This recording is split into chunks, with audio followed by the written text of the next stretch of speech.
These events took place when I was 18. I'm 22 now and live in San Antonio, Texas.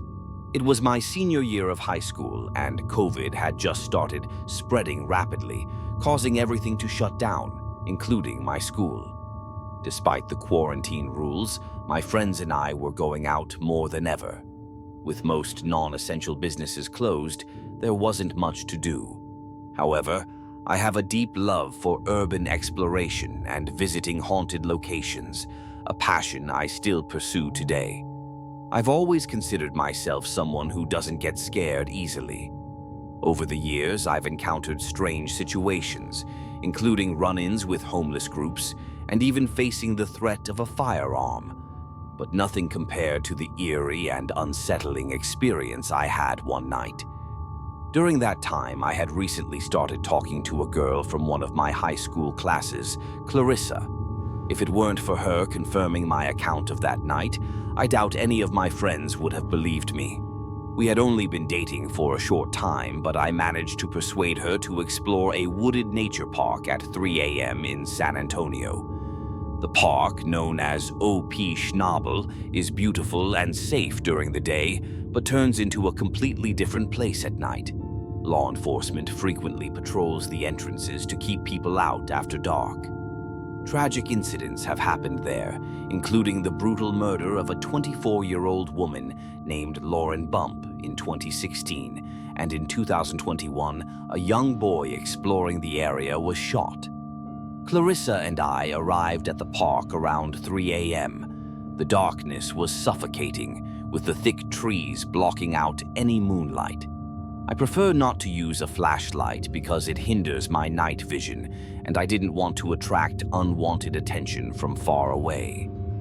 We walked along the main trail for about 15 to 20 minutes. I didn't plan for us to stay long since the atmosphere was particularly unsettling that night. I remembered a shortcut that would lead us back to my truck without having to retrace our steps, and Clarissa agreed to take it. Only a couple of minutes into the side trail, an eerie flute melody suddenly echoed through the woods. We both froze, listening intently. The tune had a rhythmic quality to it, yet the situation was beyond unsettling.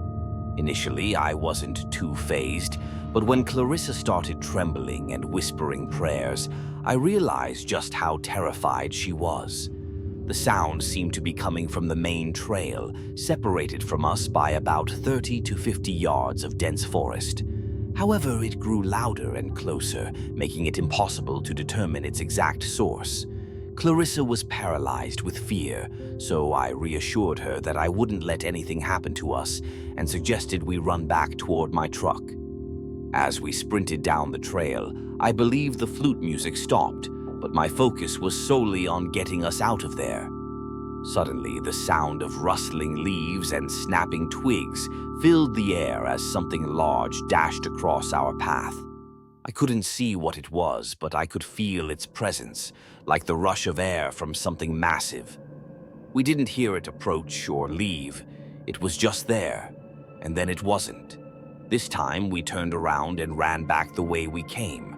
Strangely enough, as soon as we reached the area where we first heard the flute, the music resumed, this time louder and more intense, resembling an Irish folk tune. It was all around us, impossible to pinpoint.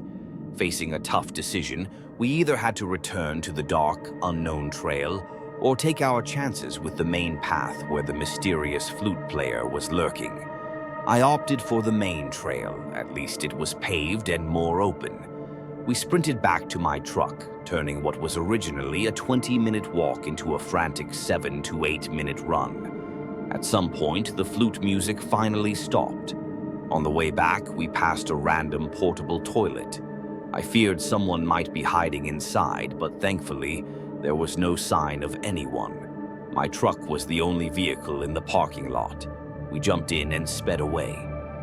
The next day, I shared the experience with my friends and scoured the internet to see if anyone had encountered anything similar. While stories about ghosts, cults, and strange animal noises were common, I found nothing about an eerie flute playing deep in the woods. I tried to rationalize it, considering the possibility of nearby houses at the far edge of the park, but they were miles away, making it impossible for the sound to carry that far. To this day, I have no explanation for what happened that night, and the more I reflect on it, the more it feels like something beyond the realm of logic. Although I continue to explore haunted places, I have never returned to OP Schnabel Park at night. That experience remains unmatched in terms of how unsettling it was.